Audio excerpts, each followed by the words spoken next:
इस पत्र में यह भी स्पष्ट किया गया है कि जिन औद्योगिक गतिविधियों को लॉकडाउन से पहले चलाने का लाइसेंस था, उनको फिर से लाइसेंस लेने की जरूरत नहीं है। राज्य सरकारों से यह भी अनुरोध किया गया है कि दिशा निर्देशों के बारे में सही जानकारी इंडस्ट्रीज और फील्ड यूनिट्स तक पहुंचाएं, ताकि लॉकडाउन के जो नियम हैं, उनका पालन करते हुए हम आर्थिक स्थिति को सुधार पाएं। गृह मंत्रालय ने आपदा प्रबंधन अधिनियम के अंतर्गत 6 इंटर मिनिस्ट्रियल सेंट्रल टीम्स का गठन किया था, जो अपने अपने निर्धारित स्थानों पर पहुंचकर उन्होंने काम शुरू कर दिया है।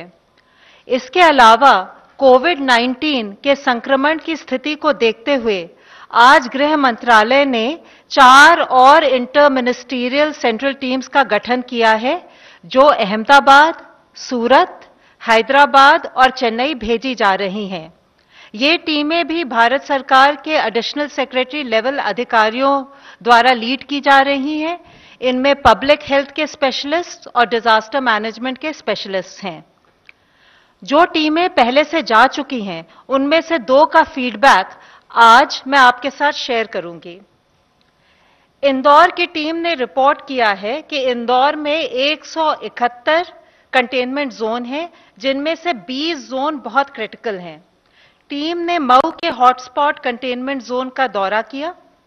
कॉन्टैक्ट ट्रेसिंग और एक्टिव केस स्क्रीनिंग में जो सर्वे टीम्स कार्यरत हैं, उनके साथ विस्तृत चर्चा की। टीम ने पाया कि किट्स, पीपीईज, मास्क और अन्य सेफ्टी इक्विपमेंट पर्याप्त मात्रा में उपलब्ध हैं। हेल्थ इंफ्रास्ट्रक्चर और हेल्थ प्रोफेशनल्स की सुरक्षा भी सुनिश्चित की जा रही है। लॉकडाउन का भी अनुपालन ठीक ठाक है। इसके अलावा टीम ने दिव्यांगजनों के लिए स्थापित centre, quarantine centres, health centre, dedicated Covid hospital, PDS की दुकान, माइग्रेंट कैंप्स इत्यादि का भी दौरा किया। आईएमसीटी ने सभी स्टेक होल्डर्स के साथ चर्चा की, जैसे कि जनप्रतिनिधि, एनजीओज, मेडिकल कॉलेज के अधिकारी, किसान, ट्रेडर्स इत्यादि। टीम ने एक और वहां पहल देखी। मंडी को डीकंजेस्ट करने के लिए सरकार ने सौदा पत्र की सुविधा दी है, जिसके द्वारा मिनिमम सपोर्ट प्राइस पर किसान बिना मंडी जाए गेहूं व्यापारियों को बेच सकता है। आईएमसीटी ने मेदकवास गांव में सौदा पत्र डायरेक्ट एग्री मार्केटिंग का उपयोग कर चुके किसान और ट्रेडर के साथ इसकी उपयोगिता के बारे में भी जानकारी ली। आईएमसीटी निरंतर प्रशासन के साथ चर्चा कर रही है कि किस प्रकार कॉन्टैक्ट ट्रेसिंग और एक्टिव केस स्क्रीनिंग की मॉनिटरिंग को और भी पुख्ता की जाए, टेस्टिंग और सैंपलिंग फैसिलिटीज को बढ़ाया जाए, सौदा पत्र के बारे में किसानों को जागरूक किया जाए और स्लम्स एवं बस्तियों में पौष्टिक राशन की सप्लाई बढ़ाई जाए। टीम ने माननीय मुख्यमंत्री जी और वरिष्ठ अधिकारियों के साथ भी विचार विमर्श किया। अब मैं आपको मुंबई की आईएमसीटी टीम के बारे में थोड़ी सी जानकारी दूंगी। आईएमसीटी ने धारवी, गोवंडी और वडाला के स्लम एरियाज का दौरा किया। धारवी के कंटेनमेंट जोन में उन्होंने पाया कि चूंकि लोग कम्युनिटी टॉयलेट्स इस्तेमाल करते हैं, इसलिए प्रतिबंध के बावजूद उन्हें घर के बाहर निकलना पड़ता है। इसलिए उन्होंने सुझाव दिया है कि उपयुक्त लोकेशंस को ढूंढकर उन पर पोर्टेबल टॉयलेट्स को लगाया जाए, जिससे कि कम्युनिटी टॉयलेट्स के अनुपात में वृद्धि हो।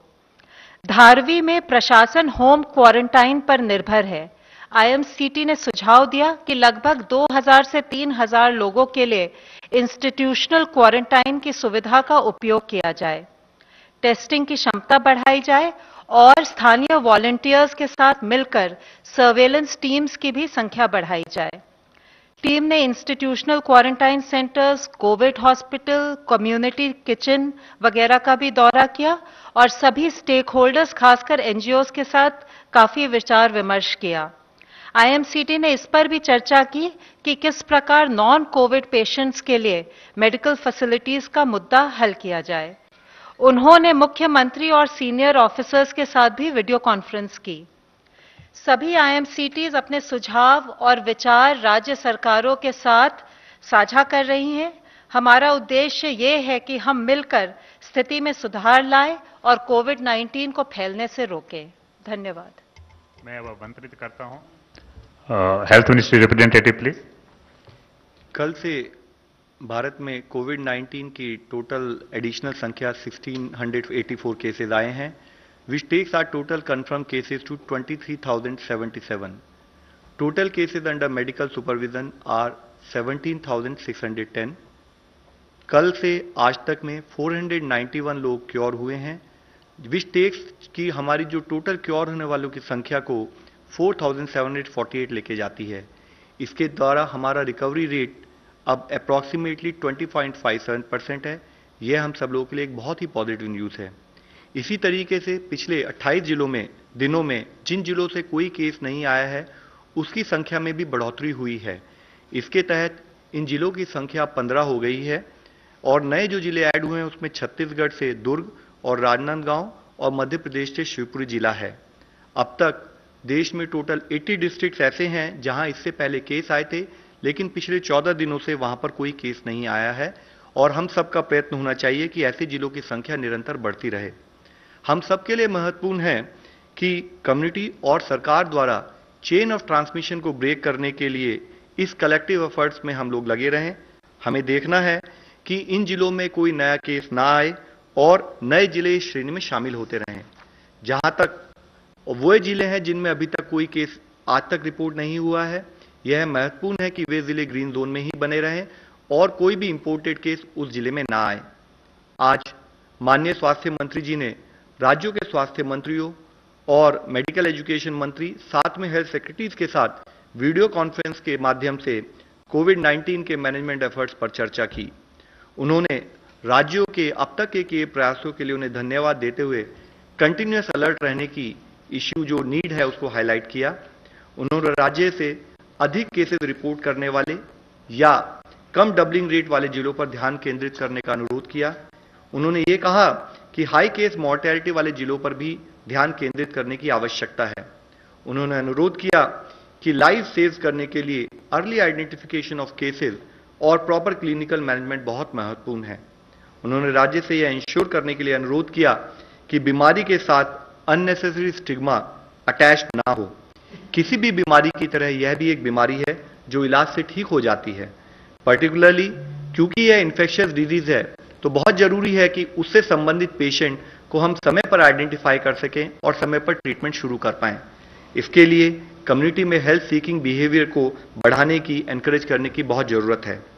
माननीय स्वास्थ्य मंत्री ने विश्व स्वास्थ्य संगठन के सभी सदस्य देशों के स्वास्थ्य मंत्रियों के साथ भी वीडियो कॉन्फ्रेंस के द्वारा अपने देश में किए एफर्ट्स के बारे में अपना यात्रा को साझा किया।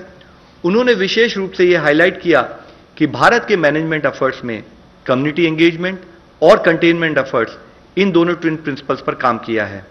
उन्होंने rotary international, red cross society जैसे सोशल वेलफेयर ऑर्गेनाइजेशंस, एनजीओज और डेवलपमेंट पार्टनर्स के साथ भी बातचीत की।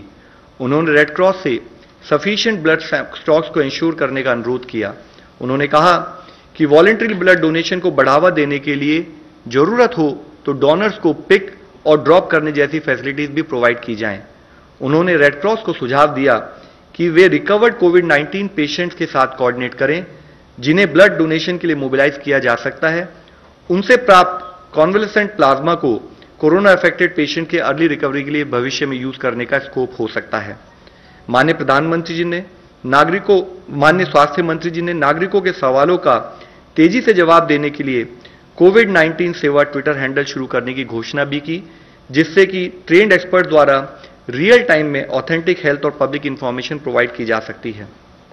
आज माननीय प्रधानमंत्री जी ने देश भर के पंचायत के सरपंचों के साथ भी वीडियो कॉन्फ्रेंस के जरिए बातचीत की।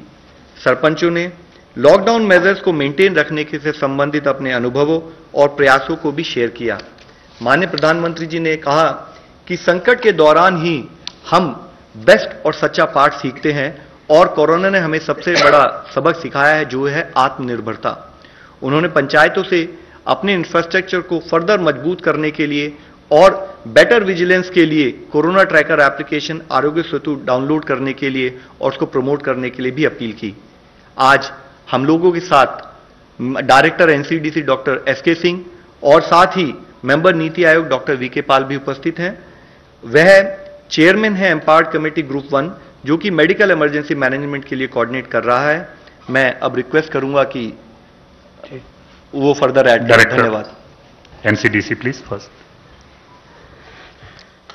आज मैं आपको भारत सरकार के स्वास्थ्य मंत्रालय ने जो सर्विलेंस और रिस्पांस सिस्टम जो कि पूरे हमारे देश के 734 जिलों और 37 राज्यों में फैला हुआ है, इस पर बीमारी में किस प्रकार ये सर्विलेंस सिस्टम अपना योगदान दे रहा है और किस प्रकार इस सर्विलेंस सिस्टम के माध्यम से हम न केवल राज्यों से बीमारी के डाटा को एकत्र कर पा रहे हैं, बल्कि साथ ही उस डाटा का हम इफेक्टिव एनालिसिस करके, जिसमें कि एपिडेमियोलॉजिकल इंटेलिजेंस को साथ में इस्तेमाल करते हुए हम एयरपोर्ट से जो चालू हुआ था, एयरपोर्ट की स्क्रीनिंग डाटा को कम्युनिटी डाटा से जोड़ने के माध्यम से और फिर उसके माध्यम से हम लोग आगे बढ़ते हुए हमने लाइव डैशबोर्ड तैयार किया, जिस डैशबोर्ड में स्पेशल सर्विलेंस सिस्टम का data directly from the district level direct capture होता था, जिसमें न केवल हम सर्विलेंस का डाटा कैप्चर करते थे बल्कि लॉजिस्टिक और हॉस्पिटल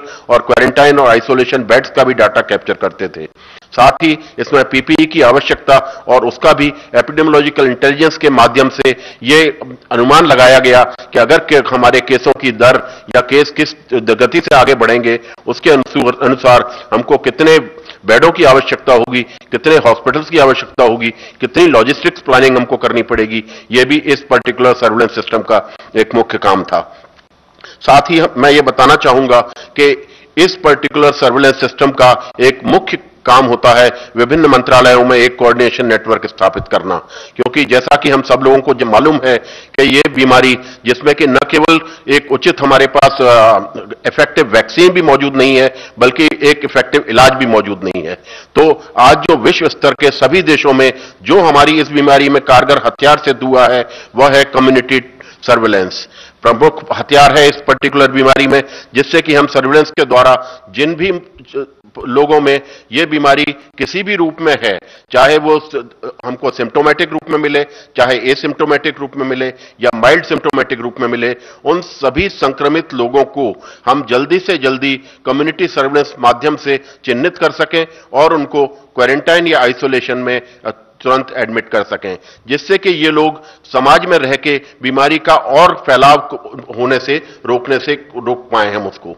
साथ ही एक मुख्य अंग इसका है जो कि हमारा लॉकडाउन से हमें कम्युनिटी ट्रांसमिशन चेन को कट करने का एक माध्यम मिला है, जो हमारे माननीय प्रधानमंत्री जी ने आज हमको एक बहुत ही मुख्य धारदार हथियार हमारी कम्युनिटी सर्विलेंस को पैना करने के लिए दिया है, वो है लॉकडाउन।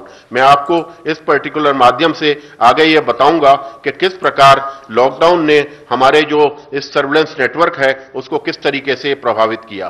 साथ